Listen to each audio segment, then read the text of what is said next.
मंगलमय। मैं आप लोगों के सामने आज का विचार प्रस्तुत करने जा रहा हूँ, जो इस प्रकार से है।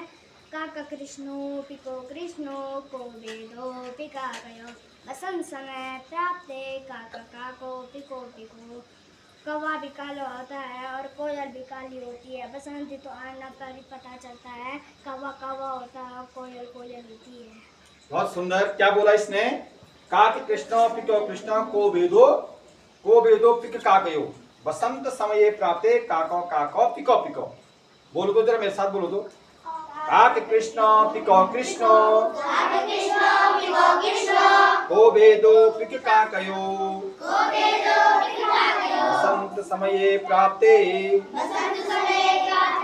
काको काको पिको पिको। इसका मतलब ये है कि कौवा भी काला होता, शाब्दिक अर्थ तो इन्होंने बता दिया है। ठीक है, किसने बताया? कृष्णा ने। कौवा भी काला होता है, कोयल भी काली होती है, लेकिन उनके जो है पता कैसे चलता है कि जब बसंत का समय आता है, कोयल मीठी बानी बोलती है, कौवा काव काव करता है ना?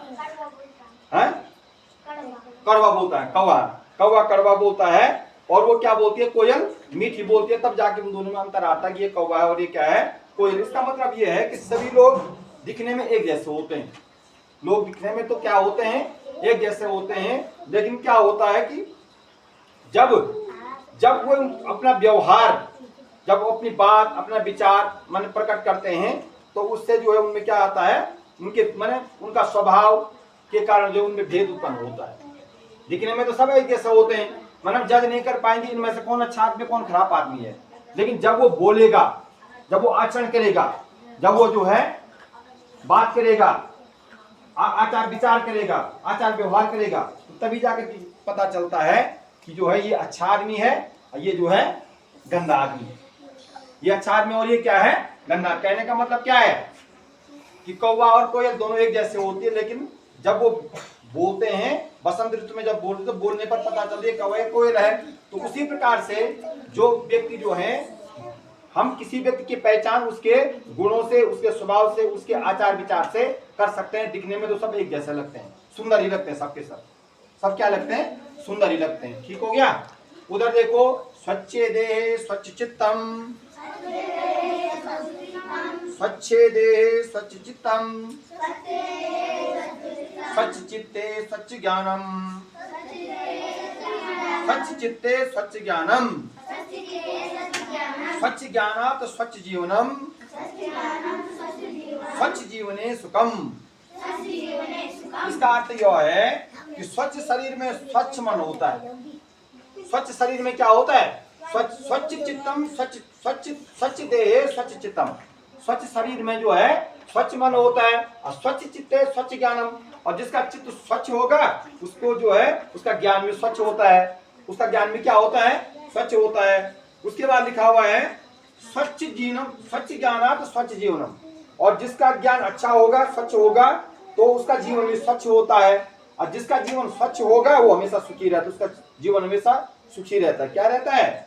और स्वच्छ जीवन में क्या होता है? सुखी रहता है। नीचे लिखा हुआ है, ये स्वच्छता के प्रपेक्ष में लिखा हुआ है, स्वच्छ देह स्वच्छ चित्तम, स्वच्छ चित्ते स्वच्छ ज्ञानम, स्वच्छ ज्ञानात् स्वच्छ जीवनम, स्वच्छ जीवने सुखम।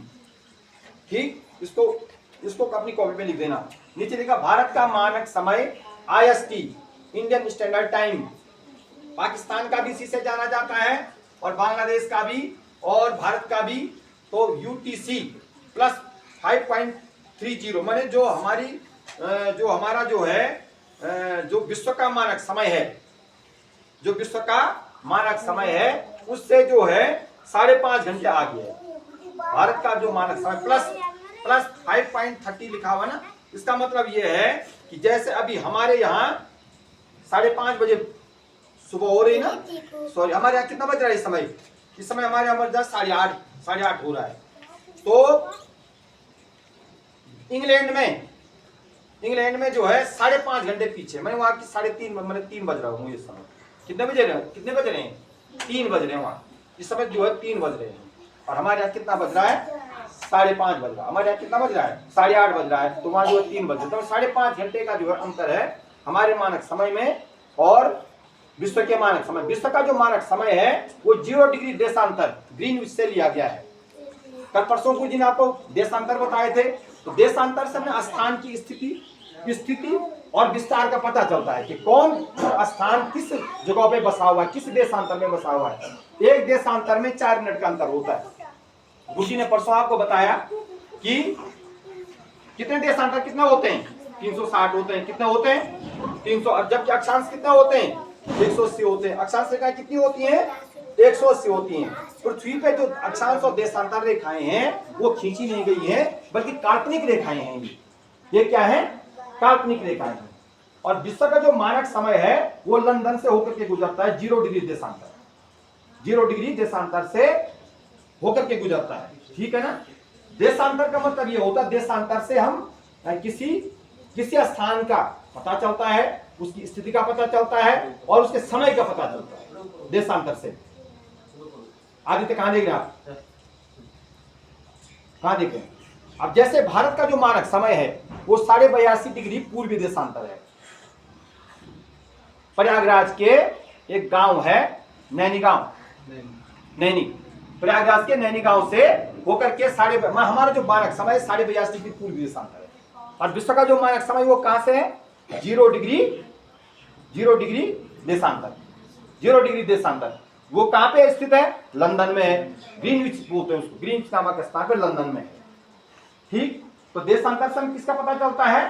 समय और स्थान। क्या समय और स्थान में? स्थान की वस्तु, स्थान की स्थिति व समय का जो है वो क्या चलता है, इसका पता चलता है किससे? देशांतर रेखाओं से। ठीक, एक देशांतर में 4 मिनट का अंतर होता है। एक देशांतर में कितने मिनट का अंतर होता है? 4 मिनट का अंतर होता है। तो टोटल कितने देशांतर हो गए? 360 हो गए। कितने हो गए? 180 पूरब और 180 पश्चिमी। तो 0 डिग्री देशांतर कहां पे है? पश्चिमी देशांतर में है। 0 पश्चिम माने वो पश्चिमी गोलार्ध में है। और हमारा जो 82.5 डिग्री का है पूर्वी देशांतर में है। तो टोटल मिलाकर के कितने हो गए? 360 देशांतर। देशांतर जो है पृथ्वी के एक ध्रुव को दूसरे ध्रुव से मिलाते हैं। जो देशांतर रेखाएं हैं यहां से लेके देखो, एक ध्रुव से दूसरे ध्रुव तक मिलाते हैं। देशांतर रेखाओं की जो तथ्य है ये देशांतर रेखाएं जो है उत्तरी ध्रुव को दक्षिणी ध्रुव से मिलाती हैं। ठीक, कुल देशांतर कितने होते हैं? 360 होते हैं। और जो विश्व का मानक समय कहां से लिया गया है? 0 डिग्री देशांतर से। और भारत का मानक समय कहां से लिया गया है? 82.5 डिग्री पूर्वी देशांतर से, प्रयागराज में नैनी नामक गांव से लिया गया है। समझ में आ गया? प्रयागराज किसका नया नाम है? इलाहाबाद का नया नाम है। किसका नया नाम है? इलाहाबाद का नया नाम है। और हमारा समय जो है कितने घंटे आगे बोला मैंने? मेन टाइम से 5.5 घंटे आगे है, लिखा वहां पे 5.5 घंटे। हमारा जो समय है, जो इलाहाबाद का समय है वो 5.5 घंटे आगे। अभी मैंने आपको बताया इंग्लैंड में इस समय कितने बज रहे होंगे? 3 बज रहे होंगे। तो हमारे यहाँ 8:30 बज रहे हैं। मतलब इंग्लैंड में सुबह के 3 बज रहे हैं। 12 बजे के समय बाद के बाद सुबह हो जाता है, AM हो जाता है, दूसरा दिन लग जाता है। तो इंग्लैंड में इस समय कितने बज रहे हैं? 3 बज रहे हैं। 3 बज। हमारे यहाँ कितने बज रहे हैं? 8:30 बज रहे हैं।